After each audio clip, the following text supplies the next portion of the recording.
இப்போ நாம சமைக்க போகிறது காளான் பிரியாணி. இதுக்கு தேவையான பொருட்கள் என்னென்னு இப்போ பார்த்துருவோம். பாஸ்மதி அரிசி 700 கிராம் அரை மணி நேரத்துக்கு முன்னாடியே ஊற வச்சுக்கோங்க. நெக்ஸ்ட்டு பேஸ்ட் பண்ணுறது ஸ்பைசியாக இருக்கிறதுக்காண்டி கொத்தமல்லி தழை, புதினா, இஞ்சி 1 இன்ச்சு, 2 பச்சை மிளகா, 5-6 பல்லு பூண்டு. இந்த மாதிரி நைஸாக அரைச்சி வச்சுக்கோங்க. காளான் ஒரு பேக்கெட் எடுத்து சுடு தண்ணியில் 5 நிமிஷம் கொதிக்க வச்சுக்கோங்க.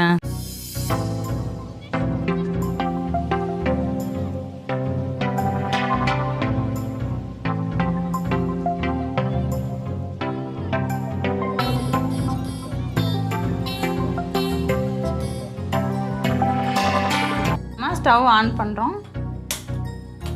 குக்கர் வச்சுட்டு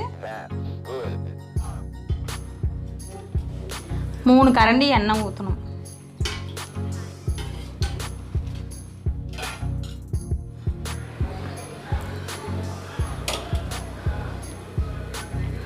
நெய் 1 ஸ்பூன் போட்டு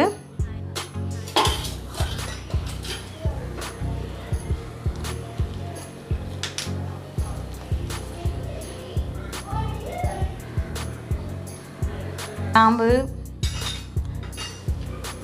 மராத்தி மொப்பு,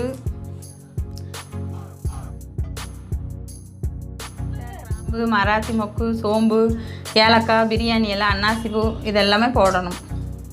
போட்டு நல்லா ரோஸ்ட் பண்ணுங்கள். இப்போ கோல்டன் கலர் ஆன பின்னாடி நாம் அரைச்சி வச்ச பேஸ்ட்டு போடணும்.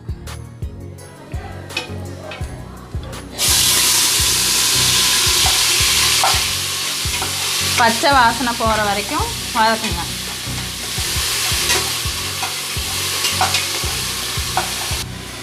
பச்சை வாசனை போகிற வரைக்கும் வதக்கிக்கோங்க. அப்புறமா நறுக்கி வச்ச வெங்காயம் பொன்னிறம் ஆகும் வர வதக்கிக்கோங்க.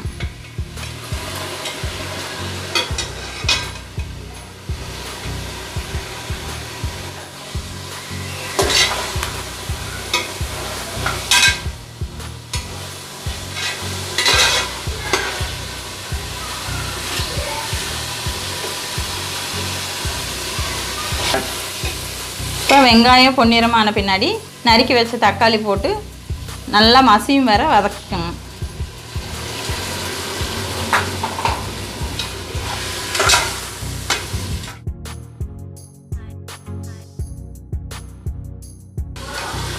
இப்போ நம்ம தக்காளி மசிஞ்ச பின்னாடி கரம் மசாலா, மிளகாத்தூள்,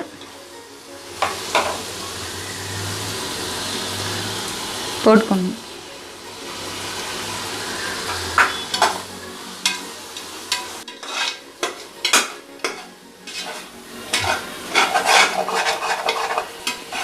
சரி, மசாலா தூள் போட்டு இது மாதிரி ஆன பின்னாடி பெப்பர் தூள் போடுங்க. தேவையான அளவு போட்டுக்கோங்க.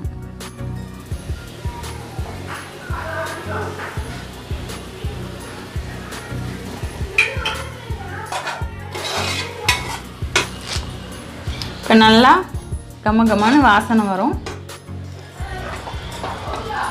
அப்புறம் நறுக்கி வச்ச காளான் துண்டு அதோடு சேர்த்துக்கோங்க. சேர்த்து நல்லா கலருங்க.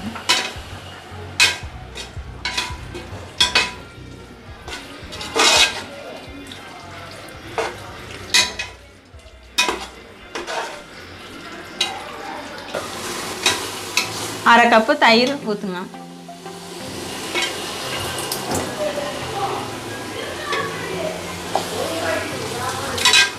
இது நம்ம 5% சாப்பிட்ற மாதிரி பண்ணுறோம்.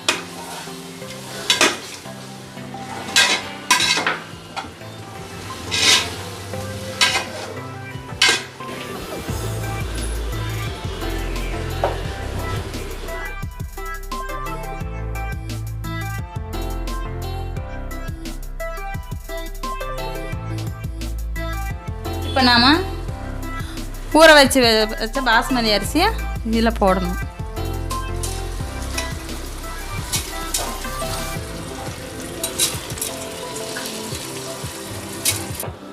அரிசி போட்டு நல்லா கலரி விடுங்க.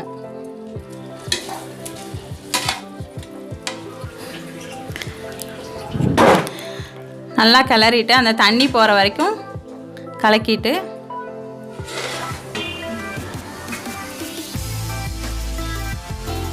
அரிசி போட்டோன்னா நல்லா கிளறி விடுங்க.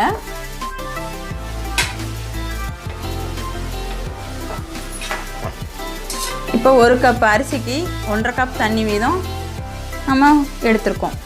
இதை அப்படியே ஊற்றிடுங்க.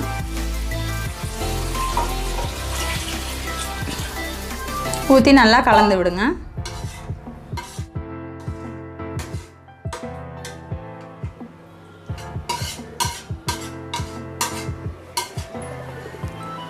இப்போ நாம் இதுக்கு தேவையான அளவு உப்பு போட போகிறோம்.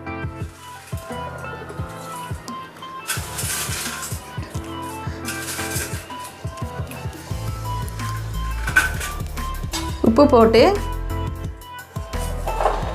நல்லா கலந்து விட்டுக்கோங்க.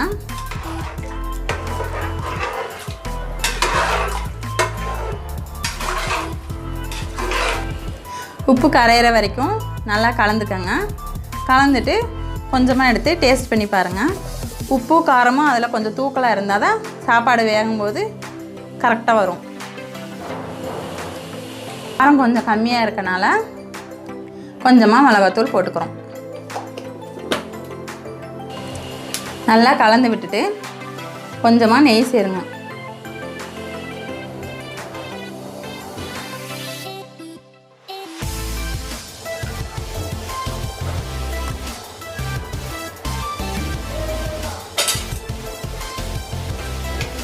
திரும்பி கலந்துட்டு இப்போ நல்லா கலந்து விட்டு மூடி போட்டு ஒரு விசில் வந்ததும் ஸ்டவ் ஆஃப் பண்ணிடுங்க. அப்போனா தான் அடி பிடிக்காமல் நல்லாயிருக்கும்.